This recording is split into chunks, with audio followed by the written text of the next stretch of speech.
Friends, ज्ञान दर्शन channel में आपका हार्दिक स्वागत अभिनंदन है। दोस्तों, कल हमने जो टॉपिक पढ़ा था आज उससे रिलेटेड इंडिया का टॉपिक है दोस्तों चक्रवात एवं प्रतिचक्रवात। चक्रवात एवं प्रतिचक्रवात दोस्तों, ये रीट की दृष्टि से मोस्ट इम्पोर्टेंट टॉपिक है, इसलिए आप इसका अध्ययन कीजिए दोस्तों। तो हमारा टॉपिक चक्रवात एवं प्रतिचक्रवात। दोस्तों, चक्रवात और प्रतिचक्रवात से पढ़ने से पहले हम पवनों के बारे में, उसके अलावा ताप और दाब का संबंध दोस्तों, दाब ताप का संबंध, उसके अलावा कार्लियोस बल के बारे में पढ़ेंगे और उसके बाद दोस्तों हम चक्रवात और प्रतिचक्रवात के बारे में पढ़ेंगे। तो दोस्तों, सबसे पहले हम देखते हैं पवनें। पवनें दोस्तों वायु होती है। वायु क्या होता है? वायु गैसों का मिश्रण होता है। ये वायु है दोस्तों, और वायु क्या होता है? गैसों का मिश्रण होता है। गैसों का मिश्रण क्या कहलाता है? वायु कहलाता है। गैसों का मिश्रण वायु कहलाता है दोस्तों। और जब वो गति करती हैं या तेज गति से चलती हैं तो वो पवनें कहलाती हैं दोस्तों।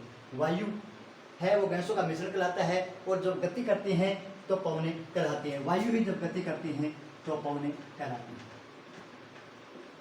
और पवनें दोस्तों हमेशा उच्च दाब से निम्न दाब की ओर चलती हैं। पवनें कहाँ से चलती हैं? उच्च दाब से लेकर निम्न दाब की ओर चलती हैं दोस्तों। निम्न दाब, पवनें उच्च दाब से निम्न दाब की ओर चलती हैं। ये एक नियम है दोस्तों, आपको याद रखना है कि पवनें हमेशा उच्च दाब से लेकर निम्न दाब की ओर ही चलती हैं। तो दोस्तों, इसके लिए आप एक हेलो शब्द याद रखना, HELLO, हेलो। एच से हो जाएगा दोस्तों उच्च दाब। उच्च दाब मतलब हाई प्रेशर, और लो से दोस्तों LO, लो से लो प्रेशर। लो प्रेशर हो जाएगा दोस्तों। तो पवनें हमेशा उच्च दाब से निम्न दाब की ओर चलती है। ये हमारा पहला नियम है।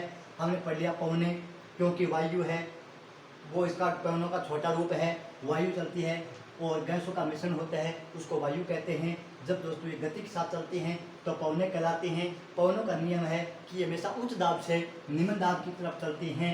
जैसे हेलो में H उच्च दाब हाई प्रेशर, लो LO से लो प्रेशर, ये लो प्रेशर की तरफ चलती हैं दोस्तों।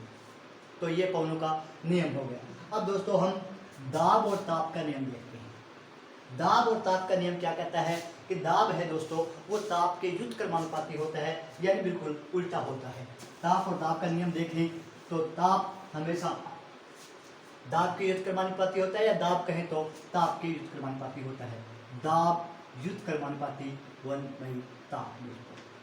इसका मतलब दाब को हम P बोलते हैं दोस्तों, प्रेशर। व्युत्क्रमानुपाती 1/T यानी टेम्परेचर। व्युत्क्रमानुपाती का मतलब दोस्तों यहाँ अगर दाब उच्च है तो ताप निम्न होगा। ये नियम है। अगर दाब उच्च है तो ताप निम्न होगा, अगर ताप उच्च है तो दाब निम्न होगा। इसका मतलब है कि दाब ताप के व्युत्क्रमानुपाती होता है, एक दूसरे में विपरीत संबंध होता है दोस्तों। तो ये हमारा दाब है। अब दोस्तों दाब के बारे में बताएं तो पृथ्वी पर वायु दाब है। पृथ्वी पर वायु दाब 1/13 मिलीबार पाया जाता है दोस्तों। पृथ्वी पर वायु दाब कितना पाया जाता है? 1/13 मिलीबार।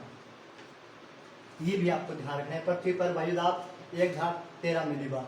और वायु दाब को मापने की दोस्तों, वायु दाब है इसको मापने का यंत्र। मापने का यंत्र क्या है? मापने का यंत्र है दोस्तों बैरोमीटर। वायु दाब किसे मापा जाता है? बैरोमीटर से मापा जाता है, ये ध्यान रखना। वायु दाब का मापने का यंत्र है बैरोमीटर। अब दोस्तों बैरोमीटर में आप जानते हो कि पारा डाला जाता है, H डाला जाता है। पारा, बैरोमीटर में क्या होता है? पारा होता है। जब दोस्तों पारा अचानक गिर जाए, देखिए पारा अचानक गिर जाए,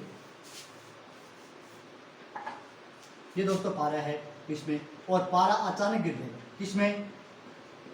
बैरोमीटर में।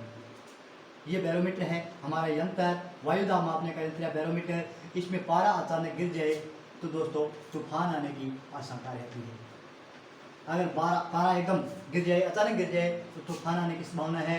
दोस्तों पारा है वो बढ़ जाए यानी ऊंचा हो जाए, गिरे नहीं ऊंचा हो जाए, तो दोस्तों मौसम साफ रहने की संभावना है, मौसम साफ रहेगा। और दोस्तों पारा अचानक गिर जाए, पहले अचानक गिर जाए, अचानक गिरकर बढ़ने लगे तो इसका मतलब दोस्तों बरसात होगी यानी वर्षा होगी। तो ये बैरोमीटर है, इसमें यंत्र पारे से पता चलता है। दोस्तों पारा अचानक गिर जाए तो तूफान आएगा, पारा बढ़ जाए तो मौसम साफ रहेगा। दोस्तों पारा अचानक गिरकर फिर बढ़ने लगे तो बरसात की संभावना रहती है। तो दोस्तों ये हमारी पवनें क्या होती है, वायु ही होती हैं। वायु गैसों का मिश्रण होता है। जब ये गति के साथ चलती हैं तो पवनें कहलाती हैं। पवनें हमेशा उच्च दाब से निम्न दाब की ओर चलती हैं। दोस्तों फिर दाब और ताप का संबंध युद्धकर समानुपाती होता है, एक दूसरे से विपरीत होता है। अगर दाब बढ़ता है तो ताप कम होता है। उसके बाद दोस्तों ये वायु दाब है। वायु दाब 1,13 मिलीबार पाया जाता है पृथ्वी पर। इसका मापने का यंत्र है बैरोमीटर। बैरोमीटर में पारा होता है। दोस्तों पारा अचानक बैरोमीटर में गिर जाए तो तूफान, अगर पारा बढ़ जाए तो मौसम साफ रहेगा। और दोस्तों पारा अचानक गिरकर फिर बढ़ने लगे तो इसका मतलब है वर्षा होगी। चलिए अब हम पढ़ते हैं कार्योस बल के बारे में।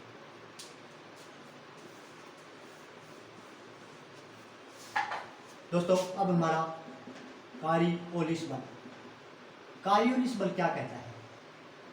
दोस्तों सबसे पहले मैं बता दूं कि ये हमारी पृथ्वी थी, ये अपनी जगह घूर्णन करती है दोस्तों, घूमती है। पृथ्वी चारों ओर घूमती है। यहाँ से पवनें आई, ये पवनें आई। कुछ पवनें सीधे जाती हैं लेकिन कुछ पवनें विक्षेपित हो जाती हैं। विक्षेपित का मतलब अपना रास्ता बदल लेती हैं, सीधे न जाकर वो घूम जाती हैं। तो यहाँ क्या हो गया दोस्तों, विक्षेपित हो गया। और इस विक्षेपित में जो लगने वाला आभासी बल है, आभासी बल क्या कहलाता है दोस्तों? कार्योलिस बल कहलाता है। कार्योलिस बल कहलाता है। और कार्योलिस बल है वो भूमध्य रेखा पर 0 डिग्री पाया जाता है। पहली बात तो ये है दोस्तों। अब जो आभासी बल है वो कार्योलिस बल कहलाता है, उसके कारण ये विक्षेपित हो जाती हैं। और दोस्तों इसका नाम कार्योलिस बल क्यों पड़ा? क्योंकि जी कार्योलिस ने दोस्तों इसका नियम निकाला था। ये एक वैज्ञानिक थे जिन्होंने बताया कि ये पवनें हैं किसी आभासी बल के कारण विक्षेपित हो जाती हैं और उस बल का नाम दे दिया दोस्तों कार्योलिस बल। तो ये थी कार्योलिस बल के बारे में। उसके बाद दोस्तों इसमें कार्योलिस बल में बताया कि अगर उत्तरी गोलार्ध में हैं तो वो राइट साइड की तरफ और दक्षिणी गोलार्ध में हैं तो वो बाएं साइड की तरफ घूम जाती हैं। तो ये भी दोस्तों कार्योलिस बल के तहत बताया गया। क्या बताया दोस्तों? ये बताया, देखो हमारी पृथ्वी है, ये हमारी पृथ्वी है, इसके दो भाग हैं। ये दोस्तों हमारा उत्तरी गोलार्ध है, ये हमारा उत्तरी गोलार्ध है और ये हमारा दक्षिणी गोलार्ध। ये देखो दोस्तों, ये देशांतर रेखाएं ऐसी होती हैं, ये देखो। तो ये इसका लेफ्ट साइड है और ये इसकी राइट साइड। ये इसकी राइट साइड है दोस्तों, ये इसकी लेफ्ट साइड। क्योंकि दक्षिण में घूमेंगे तो साइड बदल जाएगी। तो ये दोस्तों लेफ्ट साइड है, ये राइट साइड है। अब कार्योलिस बल क्या कहता है दोस्तों? कार्योलिस ने बताया कि जब ये उत्तरी गोलार्ध में चलती हैं तो अपने राइट साइड की तरफ मुड़ जाती हैं और जब ये दक्षिणी गोलार्ध में चलती हैं तो अपने लेफ्ट साइड में मुड़ जाती हैं।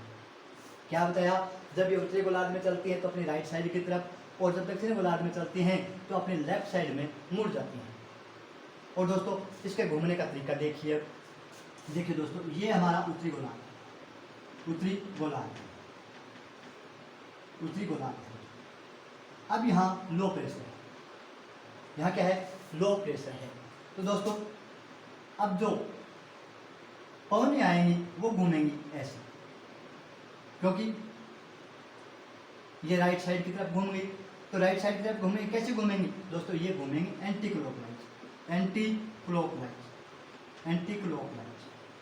और दोस्तों इसी प्रकार दक्षिणी गोलार्ध की बात करें, ये दक्षिणी गोलार्ध है, ये लो प्रेशर है, ये दक्षिणी गोलार्ध है। तो इसमें दोस्तों कैसे घूमेंगी, ये ऐसे घूमेंगी। कैसे घूमेंगी, क्लॉकवाइज, क्लॉकवाइज। तो इससे दोस्तों आप एक चीज याद रखना, वो है NAR, SCL,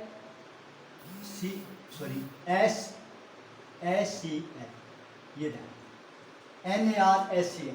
इससे क्या पता चला दोस्तों, मैं बताऊंगा आपको। N नॉर्थ गोलार्ध यानी उत्तरी गोलार्ध, N से बन जाएगा हमारा दोस्तों उत्तरी गोलार्ध। N से क्या बन जाएगा, उत्तरी गोलार्ध, N नॉर्थ होता है। A से दोस्तों, A से बन जाएगा, अगर उत्तरी गोलार्ध में पवनें चलती हैं तो वो चलेंगी एंटी क्लॉकवाइज, एंटी क्लॉकवाइज, घड़ी की विपरीत दिशा। आज से दोस्तों ये मुड़ जाएंगी राइट साइड की तरफ। किस साइड में घूमेंगी, राइट साइड की तरफ मुड़ जाएंगे। तो NARCL बनता है। अगर उत्तरी गोलार्ध में पवनें चलती हैं तो वो एंटी क्लॉकवाइज चलेंगी, यानी घड़ी की विपरीत दिशा में चलेंगी, और अपने राइट साइड यानी दाईं तरफ मुड़ जाएंगे दोस्तों। इसी प्रकार हम SCL की बात करें दोस्तों,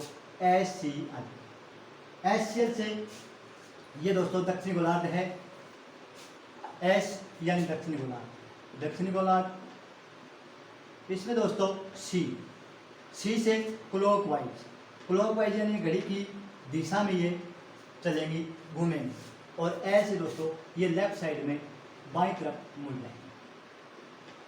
तो आपको ये क्वेश्चन ध्यान में रखना है, काफ़ी बार पूछा जाता है दोस्तों कि उत्तरी गोलार्ध में है तो पवनों की दिशा किस तरफ घूमेंगी, क्लॉकवाइज या एंटी क्लॉकवाइज। तो ये क्वेश्चन बनता है।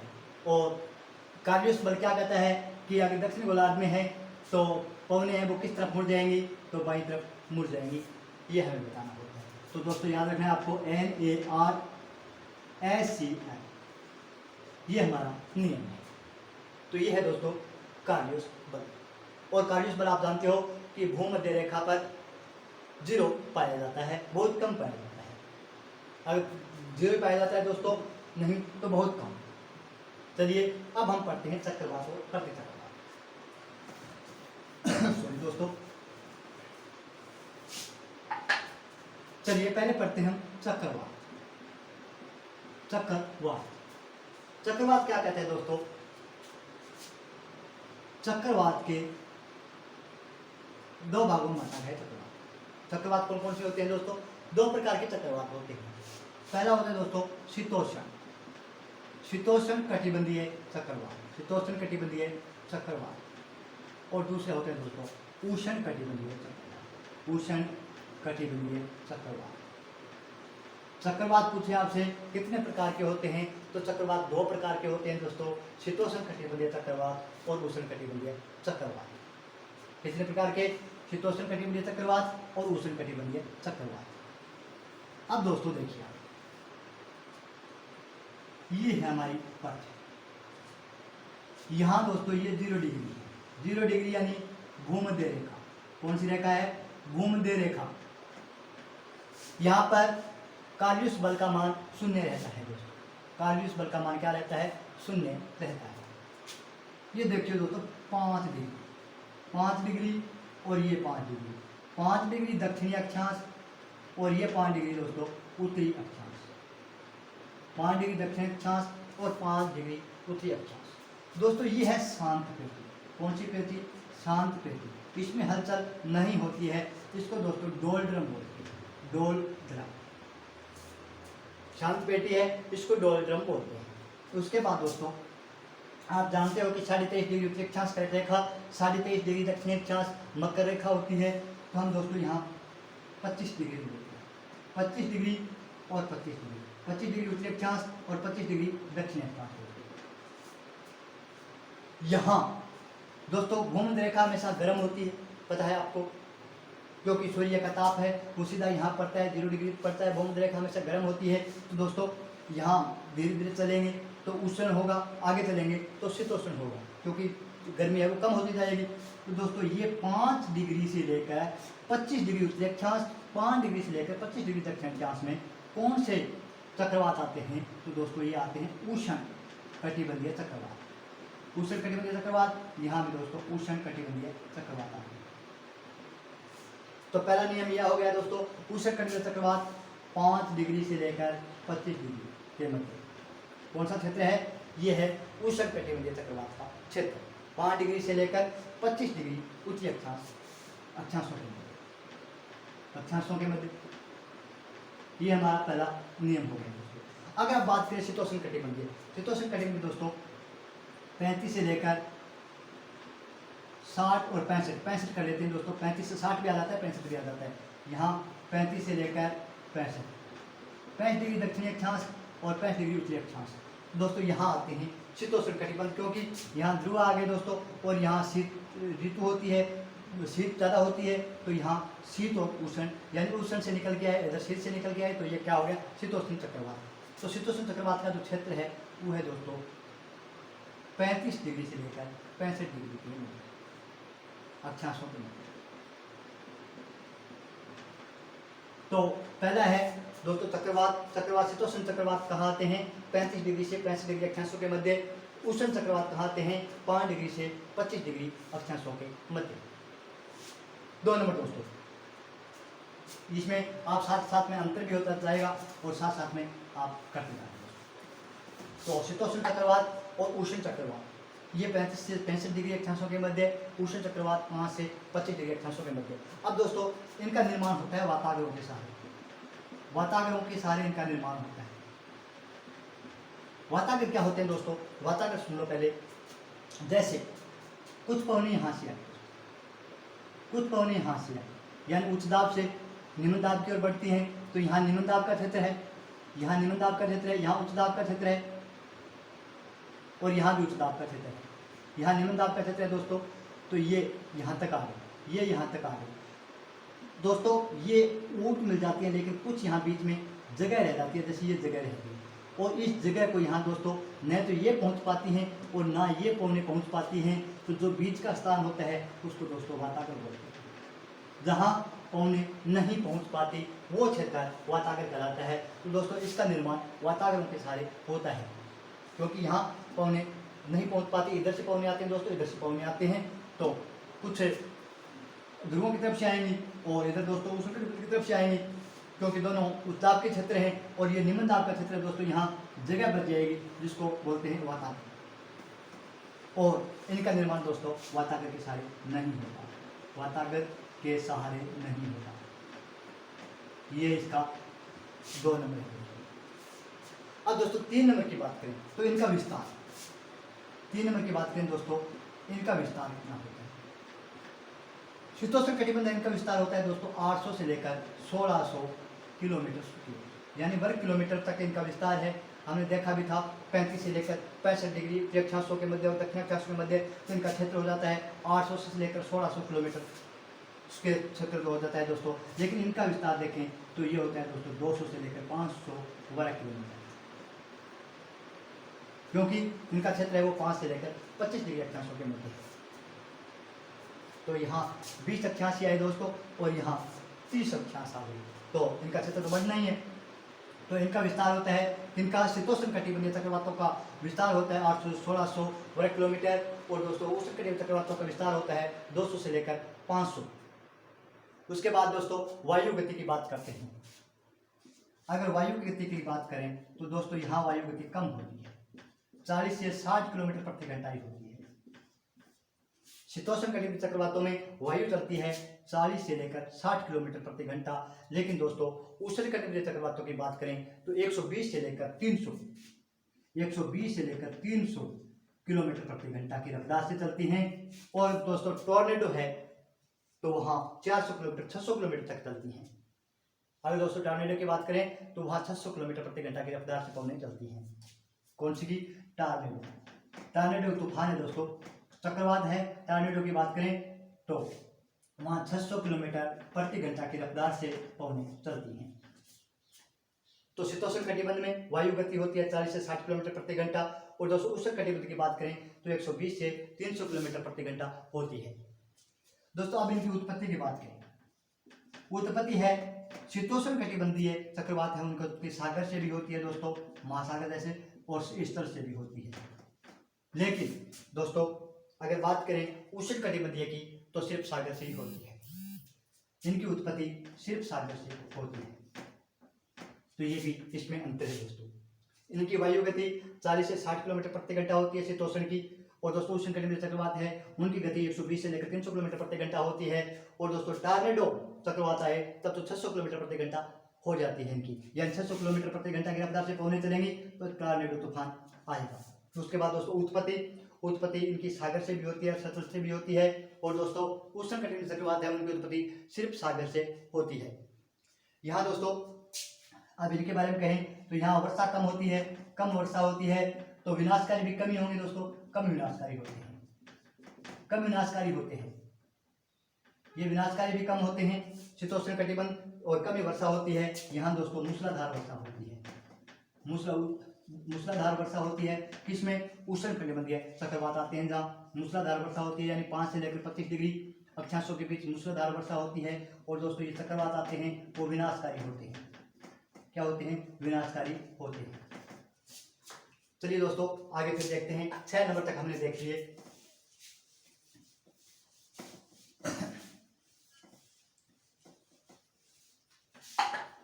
यहां दोस्तों शीतोष्ण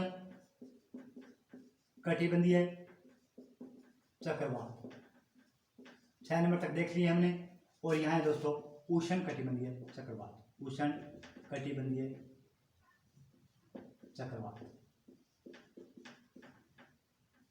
तो दोस्तों हमने गति देख ली।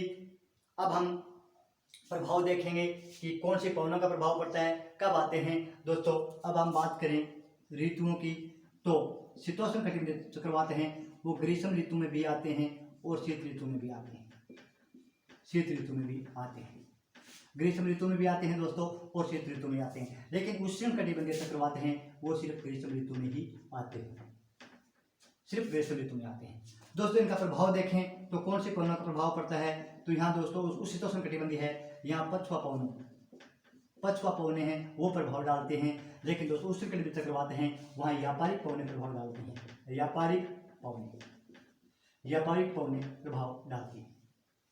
तो आपको ये भी ध्यान रखना है दोस्तों, शीतोष्ण कटिबंधीय चक्रवात होते हैं वहाँ प्रभाव हैं वो व्यापारिक पवने नहीं पछुआ पवने डालते हैं। और उष्ण कटिबंधीय चक्रवात आते हैं दोस्तों वहाँ व्यापारिक पवने प्रभाव डालते हैं।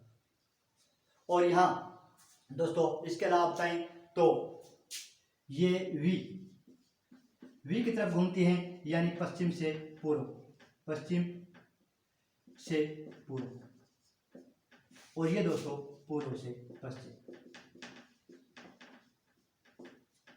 पश्चिम से पूर्व और पूर्व से पश्चिम होती है दोस्तों, यानी इनकी गति होती है वो पश्चिम से पूर्व होती है। और उष्ण कटिबंधीय चक्रवात है दोस्तों इनकी गति पूर्व से लेकर पश्चिम होती है। अब दोस्तों वर्षा की बात करें तो हमने यहाँ पढ़ा था कि शीतकाल में जो वर्षा होती है उसको माउट कहते हैं, जो पश्चिम विक्षोभों से होती है, यानी पश्चिम विक्षोभों से शीतकाल में होने वाली वर्षा को माउट कहते हैं दोस्तों। क्योंकि यहाँ शीत है तो शीतकाल में वर्षा को क्या कहते हैं, यहाँ जो वर्षा होती है उसको माउट कहते हैं दोस्तों। और ये भी ध्यान रखना कि पश्चिम विक्षोभों से होने वाली वर्षा को माउट कहते हैं, जो दोस्तों रबी की फसल है उसके लिए उपयुक्त होती है। और दोस्तों राजस्थान की बात करें तो राजस्थान में इस माउट को गोल्डन ड्रॉप्स बोलते हैं। गोल्डन ड्रॉप्स क्या बोलते हैं? गोल्डन ड्रॉप्स बोलते हैं। किसको बोलते हैं? माउट को बोलते हैं, जो रबी की फसल के लिए उपयुक्त होती है। और ये बरसात पश्चिमी विक्षोभों से आती है दोस्तों। शीतकाल में बरसात होती है इसलिए रबी की फसल के लिए उपयुक्त है, इसको माउट बोलते हैं। और राजस्थान में वो गोल्डन ड्रॉप्स बोला जाता है। तो दोस्तों अब हमने शीतोष्ण कटिबंधीय चक्रवात और उष्ण कटिबंधीय चक्रवात में अंतर कर लिया दोस्तों। तो ये ध्यान रखना दोस्तों, ये इनकी गति होती है, गति लिख देता हूँ दोस्तों, इनकी गति होती है वो पश्चिम से पूर्व की ओर होती है। और दोस्तों उष्ण कटिबंधीय चक्रवात है इनकी गति पूर्व से पश्चिम होती है। चलिए अब हम चक्रवात के बारे में थोड़ा सा पढ़ेंगे दोस्तों। चक्रवात दोस्तों याद रखना है चक्कर के निम्नदाब ये लाइन आपको याद रखनी है। और चक्कर दोस्तों अपना घर का नहीं होता, चक्कर हमेशा बाहर का ही होता है। इतना याद रखना कि चक्कर हमेशा बाहर का ही होता है, अपने घर का नहीं होता। और चक्कर के निम्नदाब इससे क्या मतलब हुआ दोस्तों? तो सबसे पहले मैं आपको बता दूं कि ये दोस्तों गति करती हुई पवनें आई, घुमावदार दोस्तों ये चक्कर बना। ये तो पवनें कहाँ से आई? बाहर की तरफ से आई और दोस्तों ये केंद्र की तरफ गई। कहाँ गई? केंद्र की तरफ गई। इन दिस वे ये दोस्तों पौने आएंगी और केंद्र की तरफ जा रही हैं। दोस्तों ऐसे ये बनते हैं चक्रवात। तो चक्रवात यहाँ दोस्तों मैं बता रहा हूँ चक्कर, चक्कर से हमारा हो जाएगा चक्रवात। चक्कर से क्या हो जाएगा? चक्रवात। के यानी दोस्तों केंद्र में, केंद्र ये हमारा केंद्र है। केंद्र में क्या है? निम्न दाब। दोस्तों केंद्र में हमेशा क्या पाया जाता है? निम्न दाब पाया जाता है। केंद्र में निम्न दाब पाया जाता है। और परिधि, ये दोस्तों परिधि हो गई। परिधि पर क्या पाया जाता है? परिधि पर उच्च दाब पाया जाता है। परिधि पर उच्च दाब पाया जाता है। तो ये एग्जाम में क्वेश्चन पूछा जाता है दोस्तों कि चक्रवात में निम्न दाब है वो परिधि पर पाया जाता है, केंद्र में पाया जाता है।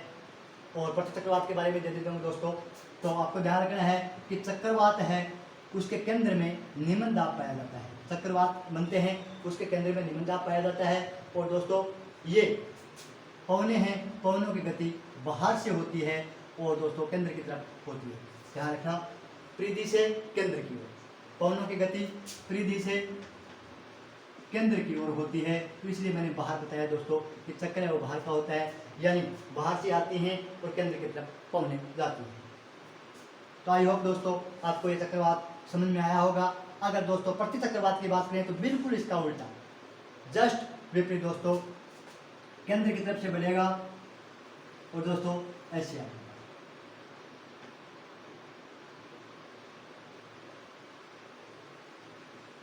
ये दोस्तों ये केंद्र से आ रहा है और परिधि की तरफ आएगा। तो यहाँ दोस्तों इसका केंद्र है, केंद्र में ये दोस्तों प्रति चक्रवात है। ध्यान रखें, प्रति चक्रवात, प्रति चक्रवात में केंद्र में क्या होता है? उच्च दाब होता है। केंद्र में क्या होता है? उच्च दाब होता है और परिधि पर दोस्तों निम्न दाब पाया जाता है। बिल्कुल इसका उल्टा होता है। तो ये हमारे प्रति चक्रवात। प्रति चक्रवात में दोस्तों जो पवनों की गति होती है वो केंद्र से होती है। पवनों की गति केंद्र से होती है क्योंकि केंद्रों में उच्च दाब पाया जाता है। ज्ञान दर्शन चैनल को सब्सक्राइब करें और वीडियो को लाइक करें। धन्यवाद।